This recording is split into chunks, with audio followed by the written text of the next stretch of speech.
Almost every profession is constantly evolving, and most people will have several jobs in their lives. That's why ongoing training is becoming as important as initial education. To enable everyone to play an active role in their training, the French government has launched a mobile app and website, Mon Compte Formation, to encourage the 25 million employees to use their rights easily and independently.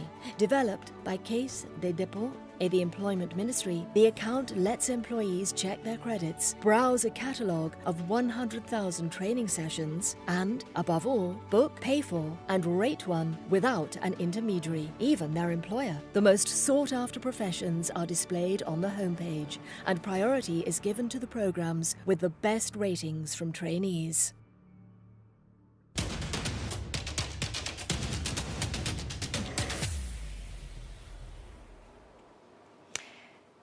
Voilà, lancé il y a près d'un an maintenant, Mon Compte Formation est donc une solution digitale et innovante dédiée à la formation professionnelle. C'est un site internet et aussi une application disponible d'ailleurs sur Apple Store et Play Store. Et c'est une appli qui a donc été lancée par la ministre, l'ancienne ministre du Travail, Muriel Pénicaud. Je vous propose tout de suite de l'écouter au micro de nos confrères d'Europe 1. Le grand rendez-vous européen avec les Échos et CNews. On en a beaucoup parlé cette semaine. Vous avez lancé votre appli qui permet à tout le monde de savoir combien il peut dépenser en formation. Bien. Est-ce qu'il n'y a pas un risque quand même que quand on voit que voilà, vous avez droit à 1 000 euros, 1 500 euros de formation, finalement que certains utilisent ce crédit pour des choses qui ne sont pas forcément les plus utiles pour leur métier? D'abord, je voudrais dire ce que c'est. Là, dans votre iPhone, vous avez une révolution culturelle. Pourquoi ? Parce que demain, la formation tout au long de la vie, ça sera aussi important pour la justice sociale, pour le développement économique, pour la compétitivité, pour l'avenir de chacun, que la formation initiale. Pourquoi ? Parce qu'on va changer, je le disais, de métier, d'entreprise, même de statut. On peut passer d'entrepreneur à indépendant, à fonctionnaire, toute sa vie. Et donc, le sujet, c'est est-ce qu'on est pénalisé parce qu'on n'a pas pu faire beaucoup d'études au départ, ou on est pénalisé parce qu'on est obligé de rester dans un métier, parce qu'on ne peut pas choisir. Ou bien, et c'est le droit qu'on fait, on est le premier pays au monde qui fait ça, depuis jeudi, 25 millions de Français, tous les salariés du secteur privé, lucratif et non lucratif, et tous les demandeurs d'emploi, ont droit à un crédit formation. Vous savez, la hotline, on a eu plein d'appels à la Caisse des dépôts et consignations qui gère le système pour le compte du ministère du Travail. Vous savez ce qu'ils disaient les gens sur la hotline ? Ils disaient, c'est vrai que j'ai 1 200 euros, c'est des vrais euros. Ils ne croyaient pas qu'ils avaient un vrai droit.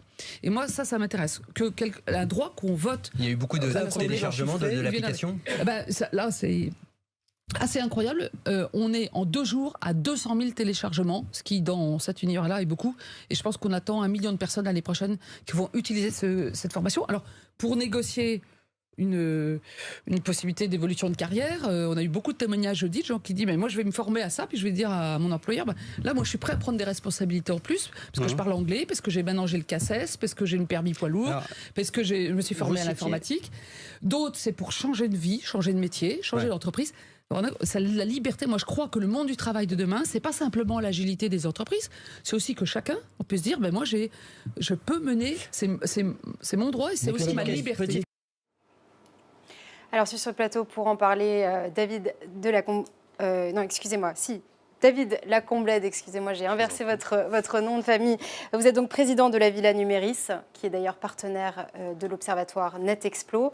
Et c'est un think tank indépendant qui promeut un modèle européen et ouvert du digital et qui affirme la primauté de l'humain. Alors exactement, ça veut dire quoi, plus précisément ? À la Villa Numéris, nous pensons qu'il y a un modèle alternatif qui est possible dans le développement de l'économie du numérique. Nous sommes sur un continent, l'Europe, qui a foi en l'avenir, qui a foi en l'homme, le pays des droits de l'homme.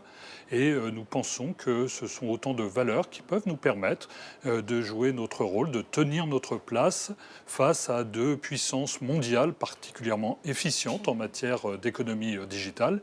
Les États-Unis d'un côté, la Chine Asie-Pacifique de l'autre. D'un côté, vous avez une démocratie forte qui soutient ces entreprises, de l'autre des régimes un peu plus autoritaires, mais qui soutiennent aussi leur entreprise. Et au milieu, parfois, l'Europe peut sembler perdue. Charge à nous de prendre à bras-le-corps les projets. Nous avons une chance formidable d'être le grenier de la culture du monde, avec des marques qui portent, et donc autant être conquérant sur cette base-là. Et justement, quel regard portez-vous sur ce projet Mon compte formation ? Nul n'est propriétaire de son emploi, mais chacun est responsable de sa formation. Et certainement, en France, sommes-nous dans le pays le plus éloigné de cette conviction, où, historiquement, c'était à la charge du collectif, des entreprises, de prendre en charge la formation des individus.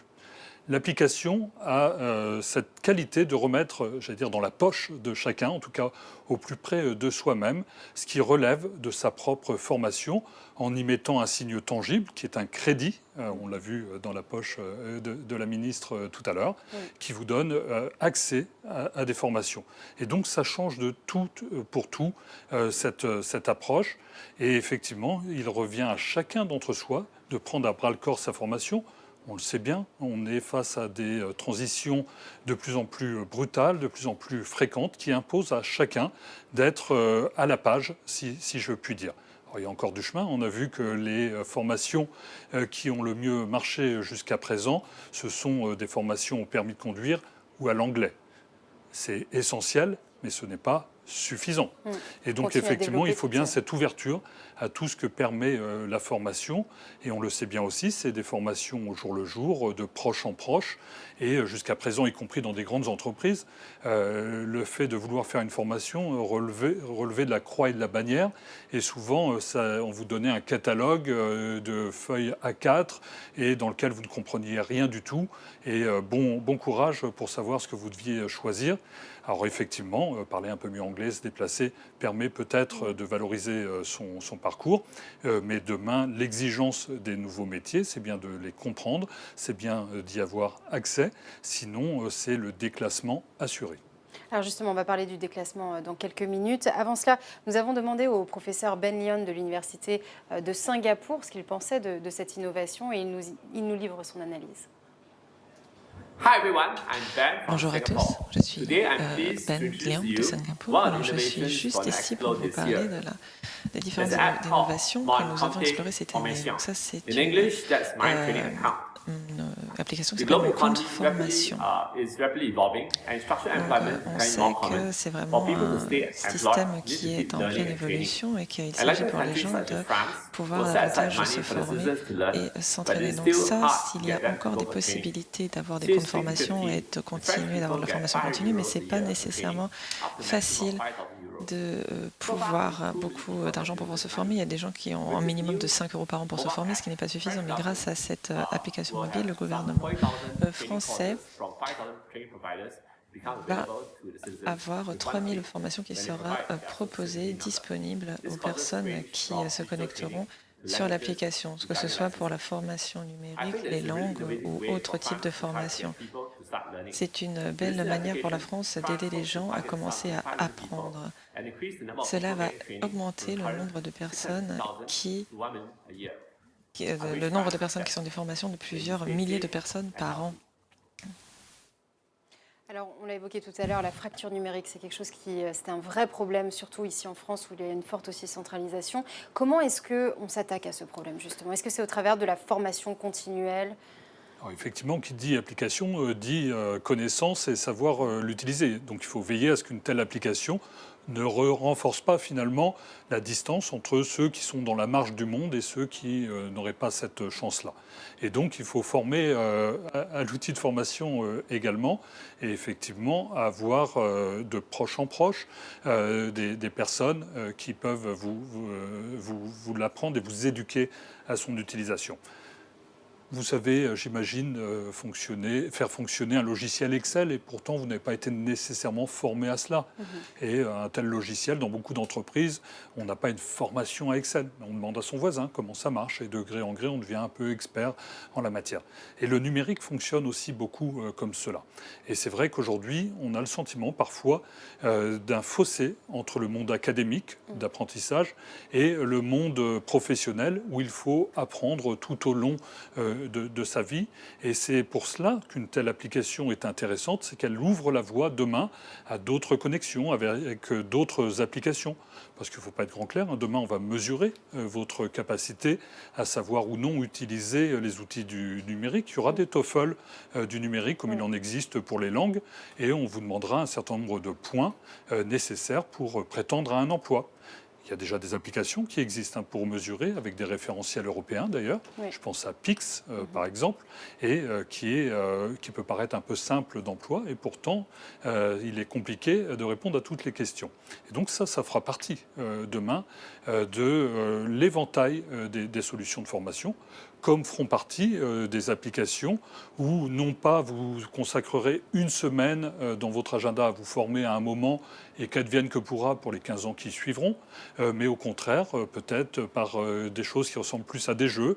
À chaque journée, on vous apprendra quelque chose et on vous testera. Et si vous n'êtes pas complètement au niveau atteint et exigible, on vous renverra vers des tutoriels de l'e-learning pour vous former. Et après tout, il vaut mieux passer 3 minutes par jour à se former qu'une semaine tous les 10 ans. David Lacombe, merci beaucoup. Vous êtes donc, je le répète, le président de la Villa Numéris. Merci infiniment.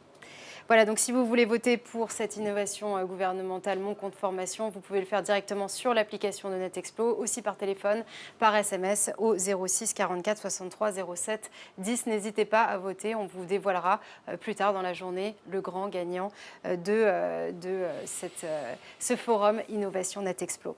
Alors voilà, à venir maintenant une séquence dédiée aux robots et comment ils s'apprêtent à changer non seulement notre société, mais aussi peut-être l'humanité entière.